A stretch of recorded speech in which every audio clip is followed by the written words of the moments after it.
विश्वाच्या सगळ्यात मूलभूत नियमांना समजून घेण्यासाठी शास्त्रज्ञ अचूकतेची एक नवीनच पातळी गाठत आहेत आणि हे शक्य झालंय एका महत्वाच्या संशोधनामुळे. आज आपण याच शोधावर जरा बारकाईने नजर टाकणार आहोत. तर मग सुरू करूया का? आपण आधी कणांच्या हायस्पीड टक्करींच्या आत काय घडतं हे पाहू आणि मग हळूहळू उलगडत जाऊ की एक छोटीशी सुधारणा भौतिकशास्त्रात एवढा मोठा बदल का आणि कसा घडवून आणतीये. चला आधी हे सगळं कुठे घडतं ते पाहूया. विचार करा लार्ज हायड्रॉन कोलायडर्स सारख्या पार्टिकल ॲक्सिलरेटर्सचा, जिथे कणांना जवळपास प्रकाशाच्या वेगाने एकमेकांवर आदळवलं जातं. म्हणजे आपण विश्वातल्या काही सर्वात टोकाच्या वातावरणात डोकावतोय. आता इथे शास्त्रज्ञांसमोर एक खूप मोठा प्रश्न उभा राहतो. जेव्हा एखादा प्रोटॉन प्रकाशाच्या जवळपास वेगाने जातो तेव्हा त्याच्यात आत नक्की काय घडत असतं? ती एक प्रचंड गोंधळाची स्थिती असते आणि त्याचं वर्णन करणं म्हणजे एक मोठं कोडं सोडवण्यासारखंच आहे. ठीक आहे, तर या गोंधळाचं वर्णन करण्यासाठी शास्त्रज्ञांना एका खास सिद्धांताची गरज होती.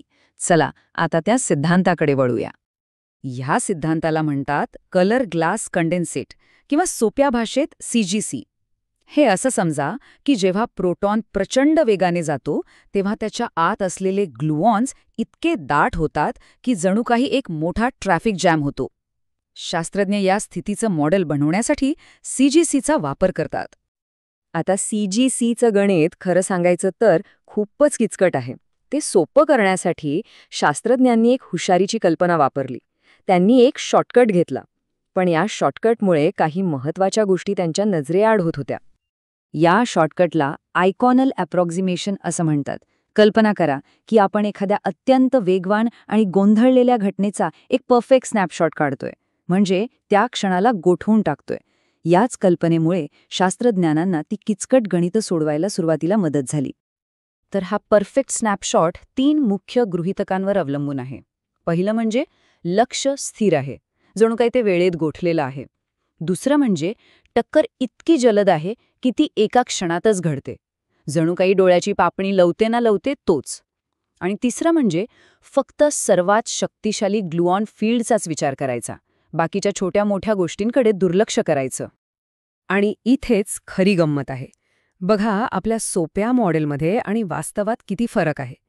एका बाजूला आपलं सोपं सपाट मॉडेल आहे, तर दुसऱ्या बाजूला एक गतिशील आणि अधिक गुंतागुंतीचं वास्तव्य आहे.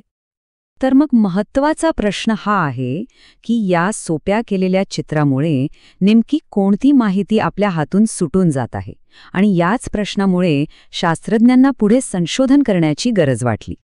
आणि इथेच या नवीन संशोधनाचं महत्त्व समोर येतं. शास्त्रज्ञांनी नेक्स्ट टू आयकॉनल किंवा सोप्या भाषेत ENIK नावाची सुधारणा विकसित केली आहे. ही सुधारणा त्या स्नॅपशॉटमध्ये गती, खोली आणि गुंतागुंता परत आणते, ज्यामुळे ते चित्र अधिक खरं वाटतं. आता लक्षात घ्या, NIK हा काही पूर्णपणे नवीन सिद्धांत नाही. असं समजा की हा जुन्या सिद्धांताचाच एक शक्तिशाली अपग्रेड आहे. तो त्या परफेक्ट स्नॅपशॉटच्या मर्यादांच्या पलीकडे जातो आणि आपल्याला अधिक अचूक चित्र दाखवतो, ज्यात गती आणि खोली या दोन्ही गोष्टींचा समावेश असतो. तर या नवीन निक फ्रेमवर्कमुळे शास्त्रज्ञांना काही नवीन आणि शक्तिशाली गणितीय साधने मिळाली आहेत. त्यांना प्रोपोगेटर्स म्हणतात.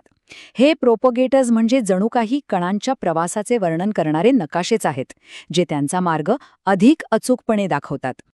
यातलं पहिलं साधन आहे बिफोर टू आफ्टर प्रोपोगेटर. हे सर्वात सोप्या परिस्थितीचं वर्णन करतं. म्हणजे एक कण लक्ष्याच्या एका बाजूने आत येतो आणि दुसऱ्या बाजूने सरळ बाहेर जातो, कोणतीही गुंतागुंत न होता. हा या मॉडेलचा पाया आहे. पण गोष्टी नेहमीच इतक्या सोप्या नसतात. पुढची साधने यापेक्षा जास्त गुंतागुंतीच्या परिस्थिती हाताळतात. समजा एखादा कण बाहेरून येऊन टक्करीच्या आत शोषला गेला तर, किंवा टक्करीच्या आतूनच एखादा नवीन कण तयार होऊन बाहेर पडला तर. हे प्रोपेगेटर्स अशा परिस्थितींचं अचूक वर्णन करतात. आणि हे तिसरं साधन तर कमाल आहे. इनसाइड टू इनसाइड प्रोपेगेटरमुळे शास्त्रज्ञ आता त्या गोंधळाच्या आत, म्हणजे टक्करीच्या अगदी मध्यभागी घडणाऱ्या घटनांचाही मागोवा घेऊ शकतात. हे आधी शक्यच नव्हतं. ठीक आहे, तर आपल्याकडे आता हे सगळं नवीन गणित आहे, नवीन मॉडेल्स आहेत. पण का? आपल्याला इतक्या अचूकतेची गरज का आहे, या सगळ्याचा नेमका उपयोग तरी काय? या सुधारणांचे फायदे खूप मोठे आहेत. यामुळे शास्त्रज्ञ LHC मधून मिळणाऱ्या डेटाचं अधिक अचूक विश्लेषण करू शकतात, ज्यामुळे सिद्धांत आणि वास्तव यांच्यातली दरी कमी होते. यामुळे आपल्याला क्वांटम क्रोमोडायनामिक्स या सिद्धांताची अधिक कठोरपणे चाचणी घेता येते.